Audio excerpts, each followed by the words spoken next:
part three of your grand solar cycle generally ends with your first signs of awakening. For me, I'm married at the end of the second cycle, so I'm married at 23. And from there, it's all very predictable 3D living.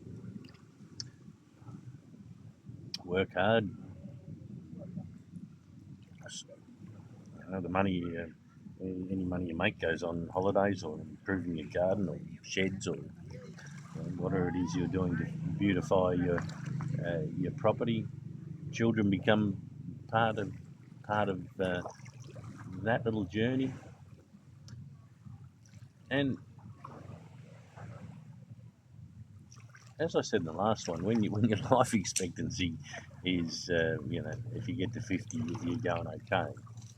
So come the end of that journey, we'd been through deaths and homes, and we'd lived in Sydney and Melbourne and Canberra and back to Melbourne. As the council later said, every time it got to having a real talk, we'd just move.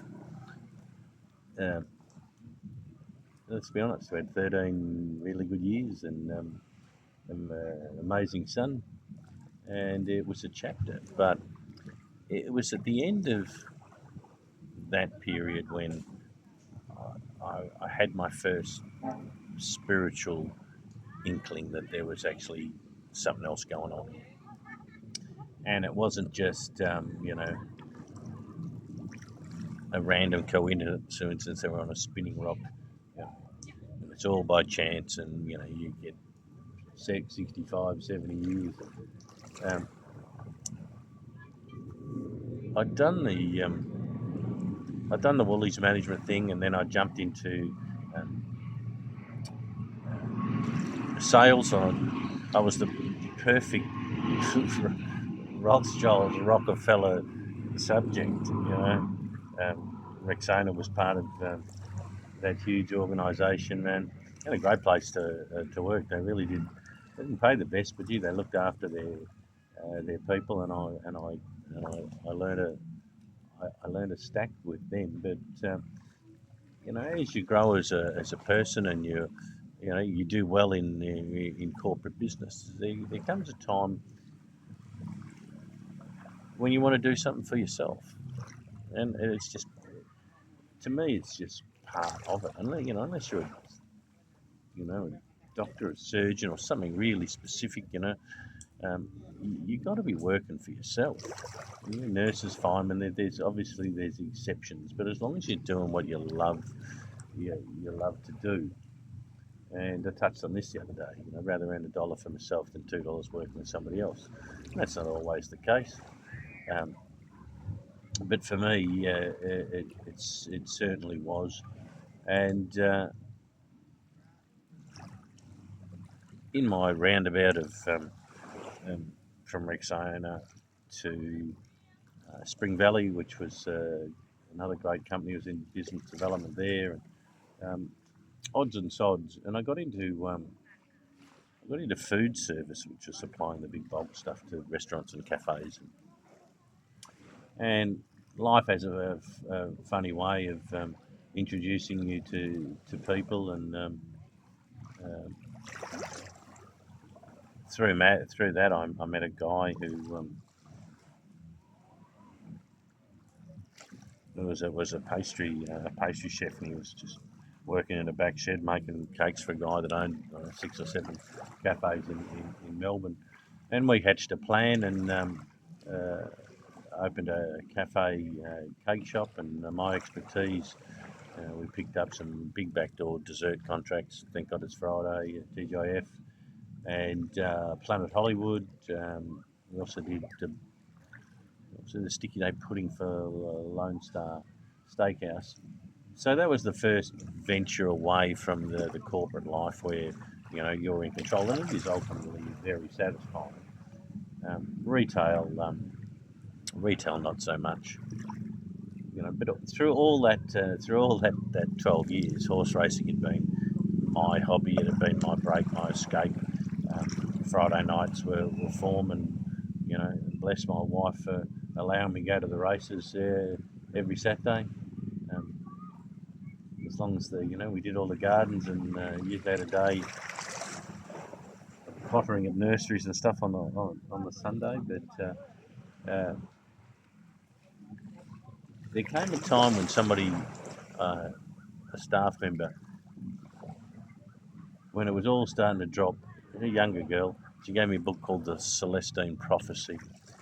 Anybody who's on their little spiritual journey, it is Spirituality 101, but it's a really powerful read, and it just drops the idea that you've been here before, you chose your parents, you chose your place of birth, and you chose the basic starting blueprint for your life to learn what you've got to learn. I mentioned early on that, having seen my father sit on my bed 2 days after he died, I always knew there was something certainly else, another dimension, so to speak.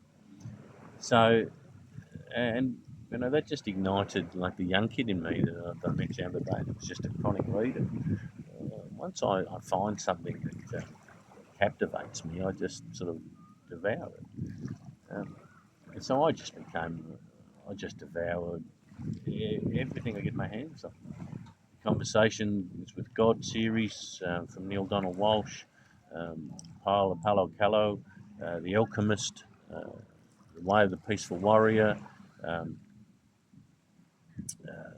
Ramtha's White Book, like just some really good base spiritual stuff, and the natural curious scientific brain is is learning more about Tesla and frequency and energy. Computers have swung into the world by this, at this stage, and that's when it was a whole new world that I had to make some really big decisions at that point. Do you stay in a business that you've got no passion or love for, a relationship that, as good as it was, had certainly run its course after 13 years. You don't always grow in the same direction. We're down near Mr. Two's fishing pier. Not a bubby dog. I don't know. Anyway, so at the end of that period, you're starting to have to make those decisions. Do you do the hard things for your own self-betterment, your self-growth, or do you stay? And I've had a lot of people sort of say, I stayed in a bad marriage because of the kids. And I always ask them one question: if your kids were in the same situation, what would your advice be? And it's always, I tell them to get out. But the kids aren't that stupid. So at the process, you're deciding about what you're doing for a job, the woman you love. You've got a you've got a child under 5. You're learning how to be a parent. Your job, all of a sudden you've got employees, and all of a sudden you're starting to understand that you chose it all. Every piece of it, your thoughts, words, and actions had created. So once that spiritual spark was awakened, there was no turning back. The relationship was over. I'm not pointing bones, but she was a Catholic, and quite deeply grained Catholic upbringing, and the church's version of Jesus is he died for your sins and etc. But the spiritual Jesus is more the Gnostic Jesus. It's the energetic, it's the God within. It's about how you interact. So 36 was a major point. At that stage, I think I was nearly 90 kilos, maybe 95, because I was nearly 200 pounds. pants were splitting out of me, and I did own a cake shop, so and I lived above it.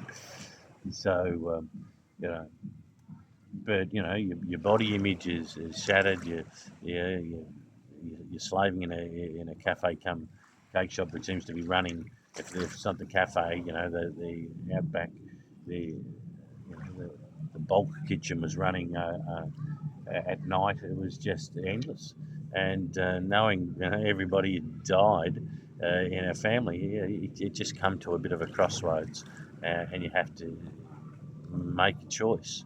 And that was the first big choice that I had to make, and you know, I'm glad I did. I'm glad I did.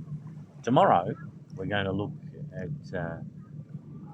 the next 12 years, which is breaking out of that, starting horse talk, and the next grand chapter in life. Till tomorrow, peace.